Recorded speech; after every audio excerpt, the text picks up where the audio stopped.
Sinabi ni COMELEC Chairman George Garcia na hindi pa ituturing na banta sa halalan ang pag-atras ng MILF sa decommissioning activities. Ngunit mahigpit itong binabantayan lalo't at may epekto sa gun ban para sa unang Bangsamoro parliamentary elections sa Oktubre. Noong Agosto 16, iniutos ni MILF Chairman Alhaj Murad Ibrahim na huwag lumahok ang mga miyembro sa decommissioning nang walang pahintulot mula sa kanya.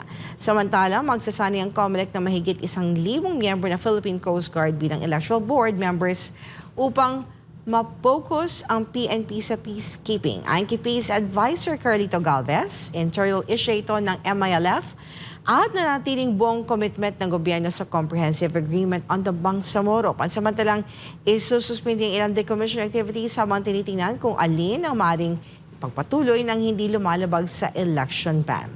Bagamat may nagsasabing delikadong hakbang ang utos ng MILF, tiniyak ni AFP Chief General Romeo Bronner Jr. na ang kanilang presensya sa BARM ay para tiyakin ang kapayapaan at seguridad sa darating na halalan.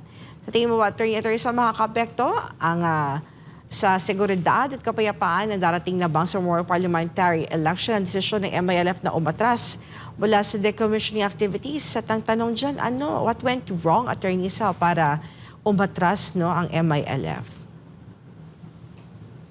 Malaking, alam mo, itong sinasabi ng military na parang hindi sila worried, you should start worrying. Kasi pag hindi na sila pumapayag sa ano bang ibig sabihin? Sabihin, yung dating army ng MILF, mawawala na. Susuli na kanilang mga armas. Pag yan iniinto, di may armas na naman sila.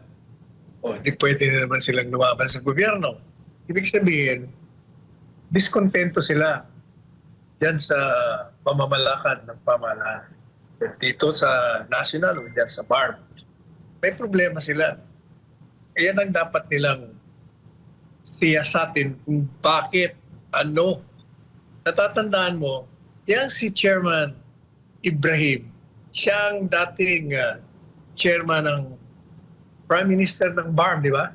Tinanggal yan Pinalitan.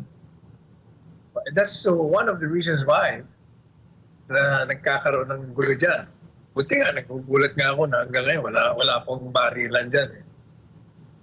Nung tinanggal nila si Chairman Murad, doon nagsimula na. Kaya sa tingin ko, problema na naman dyan sa Mindanao. Pag hindi nila